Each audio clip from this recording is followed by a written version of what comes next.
زمانہ میں جب میں تحقیق کر رہا تھا تو ایک عالم دین سے میں نے مسئلہ پوچھا. میں نے کہا حضرت یہ بتلائیے عدم رفع یدین کی کوئی ایسی حدیث دیجئے کہ جس سے میں اہل حدیثوں کے منہ بند کر دوں. انہوں نے کہا بڑی زبردست دلیل ہے میرے پاس. میں نے کہا کیا دلیل ہے؟ کہتے ہیں 3 دلیلیں دوں گا، 2 قرآن سے 1 حدیث سے. میں نے کہا قرآن سے دلیل دیجئے. قرآن سے عدم رفع یدین کی دلیل. میں نے کہا کیا دلیل ہے؟ کہتے ہیں قرآن سے پہلی دلیل یہ ہے وَقُومُوا لِلَّهِ قَانِتِينَ، جب نماز کے لیے کھڑے ہو تو رفع یدین نہ کرنا. یہ حنفی عالم دین ترجمہ کر رہا ہے، زندہ ہے، مفتی مجیب الرحمان نام ہے، راولپنڈی میں ہمارے ساتھ رہتا ہے. اس نے کہا وَقُومُوا لِلَّهِ قَانِتِينَ، سیدھے کھڑے ہو جانا، رفع یدین نہ کرنا. میں نے کہا مولانا بڑی زبردست دلیل دی ہے، قرآن سے دوسری دلیل دو.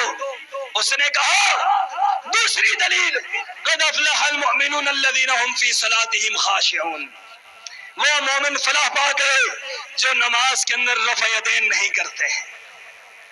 دوسری دلیل، بڑے بڑے محدث ہیں ان کے اندر، بڑے بڑے محدث ہیں ان کے اندر، ایسے ایسے محدث گزرے ہیں خدا کی قسم سابقہ امتوں میں بھی ایسا کوئی نہیں گزرا ہوگا. ایسے ایسے اس میں گزرے ہیں، ایسی ایسی مخلوق موجود ہے. بتلا رہا ہوں، سنیے حدیث کون سی پیش کی. حدیث پیش کی مولانا نے، کہنے لگے زمانہ جاہلیت میں رسول اللہ صلی اللہ علیہ وسلم جب لوگوں کو نماز سکھلاتے تھے، نئے نئے لوگ اسلام لے کر آئے. یہ روایت آپ نے بھی بہت سنی ہوگی کہ نئے لوگ اسلام لانے والے وہ اپنی بغل کے نیچے بت رکھا کرتے تھے. میں نے کہا اچھا حضرت یہ فرمائیے، اس پہ فیصلہ کرتے ہیں قرآن کی آیت، اب کون اس پہ مغز ماری آپ سے کرے، دوسری آیت اس پہ کون آپ سے جھگڑا کرے، آئیے اس حدیث پہ بات کرتے ہیں. کہتے ہاں بات کریں. میں نے کہا مولانا یہ حدیث کون سی کتاب کے اندر ہے؟ پہلی بات حدیث کون سی کتاب کے اندر ہے؟ خدا کی قسم ہے حدیث ہو، صحیح حدیث ہو، رب کعبہ کی قسم سارے اہل حدیث نے مانے، میں ماننے کے لیے تیار ہوں، میں ماننے کے لیے تیار ہوں. کیوں؟ ہم صحیح حدیث کو دیکھ کر آئے ہیں، ہم صحیح حدیث کو دیکھ کر آئے ہیں. ہم کسی فرد کو دیکھ کر نہیں آئے، ہم کسی فرد کو دیکھ کر نہیں آئے، ہم آئے ہیں رب کے قرآن کو دیکھ کر، محمد رسول اللہ کی حدیث کو دیکھ کر آئے ہیں.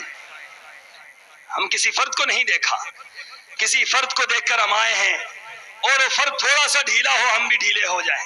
نہیں، ہم نے قرآن و حدیث کو دیکھا ہے. میں نے کہا مولانا یہ روایت کہاں ہے؟